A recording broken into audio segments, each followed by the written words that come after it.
이재명 더불어민주당 대표는 위증교사 혐의와 관련하여 1심에서 무죄를 선고받았지만 해당 사건은 여전히 논란의 중심에 있습니다. 1심 판결 이후 이 대표와 검찰 모두 항소장을 제출하며 사건은 항소심으로 넘어가게 되었고, 이 과정에서 이 대표는 1심에서 자신을 변호했던 변호인들을 재선임했습니다. 그러나 이번 사건에서 핵심적인 문제는 위증한 김진성 씨가 유죄를 선고받은 반면 이를 교사했다는 혐의를 받은 이재명 대표는 무죄를 선고받은 점입니다. 이러한 판결은 법적 논리와 공정성 측면에서 의문을 제기합니다. 이재명 대표는 과거 검사 사칭 사건과 관련하여 벌금형을 확정받았으나 2018년 경기지사 선거방송 토론회에서 누명을 썼다며 허위사실을 공표한 혐의, 공직선거법 위반으로 재판을 받았습니다. 이 과정에서 고 김병량 전 성남시장의 수행비서였던 김진성 씨에게 거짓 증언을 요구한 혐의로 추가 기소되었습니다. 검찰에 따르면 이재명 대표는 김진성 씨에게 여러 차례 전화를 걸어 김병량 전 성남시장과 KBS가 자신을 검사 사칭 사건의 주범으로 몰기로 했다는 증언을 부탁했다는 것입니다. 검찰은 이러한 행위가 명백한 위증교사에 해당한다고 주장했지만 1심 재판부는 이재명 대표에게 무죄를 선고했습니다. 반면 위증 혐의로 함께 기소된 김진성 씨는 벌금 500만 원의 유죄 판결을 받았습니다. 이러한 판결은 형평성과 법적 일관성 측면에서 많은 비판을 받고 있습니다. 1심 재판부는 이재명 대표에 대한 무죄 판결을 내리며 김진성 씨가 위증을 했음에도 불구하고 이를 교사한 증거가 부족하다고 판단했습니다.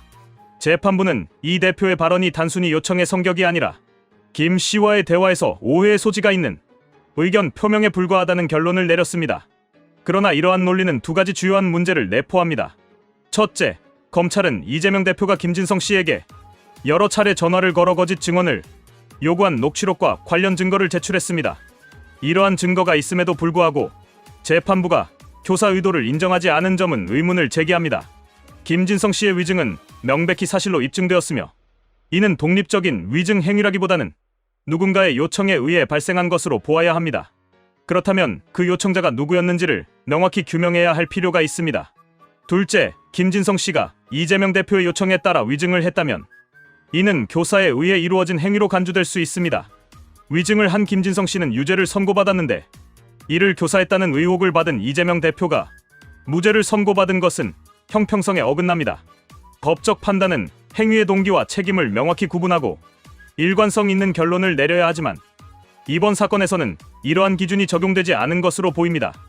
이번 사건은 단순히 법적 문제를 넘어 정치적 논란으로 확산되고 있습니다. 이재명 대표는 더불어민주당의 주요 인물로서 정치적 영향력이 큰 만큼 그의 법적 문제가 여론과 정치권에 미치는 파장이 큽니다. 일부에서는 재판부가 정치적 압력이나 고려로 인해 공정한 판단을 내리지 못했을 가능성을 제기하고 있습니다.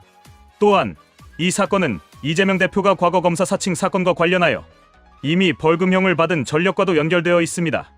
이 대표가 누명을 썼다고 주장하며 거짓 증언을 요청했다는 의혹은 그의 신뢰성과 도덕성에 심각한 타격을 입히고 있습니다. 그러나 재판부의 무죄 판결은 이러한 논란을 불식시키기보다는 오히려 의혹을 더욱 증폭시키는 결과를 낳았습니다. 위증교사 혐의는 단순히 개인의 문제가 아니라 법치주의와 사법체계의 신뢰성과도 직결된 문제입니다. 만약 위증교사가 실제로 이루어졌음에도 불구하고 이에 대한 처벌이 이루어지지 않는다면 이는 사법체계의 공정성을 크게 훼손할 수 있습니다. 법적 판단은 단순한 사실의 인정뿐 아니라 행위의 의도와 그 결과에 대해 명확히 정의해야 합니다. 이번 사건은 이러한 기준이 얼마나 일관성 있게 적용되고 있는지에 대한 중요한 시험대라고 볼 수 있습니다. 이재명 대표의 위증교사 혐의에 대한 논란은 정치적 파장과도 밀접히 연결되어 있습니다. 그는 대중적으로 높은 인지도를 가진 정치인으로 이번 사건이 단순히 법적 문제로 끝나지 않고 정치적 진영 논리로 확산되고 있다는 점에서 사법부의 판단이 더욱 큰 주목을 받고 있습니다. 한편 김진성 씨의 유죄 판결과 이 대표의 무죄 판결이 가져오는 불일치는 공정성과 정의의 문제로서 일반 시민들에게 혼란을 야기할 가능성이 큽니다. 결론적으로 이재명 대표의 위증교사 혐의 사건은 단순히 한 정치인의 법적 책임 여부를 떠나 사법부의 공정성과 법치주의의 신뢰를 시험하는 중요한 사건입니다. 법원은 항소심에서 보다 명확하고 일관된 기준으로 사건을 재판해야 하며 이를 통해 국민들이 사법체계에 대한 신뢰를 가질 수 있도록 해야 할 것입니다. 이재명 대표 역시 공직자로서 자신의 도덕적 책임을 분명히 하고 국민들에게 명확한 해명을 통해 논란을 해소해야 합니다. 위증교사 사건은 단순한 재판의 결과를 넘어 한국 사회의 법적 정의와 정치적 책임의 기준을 새롭게 설정하는 계기가 될 것입니다.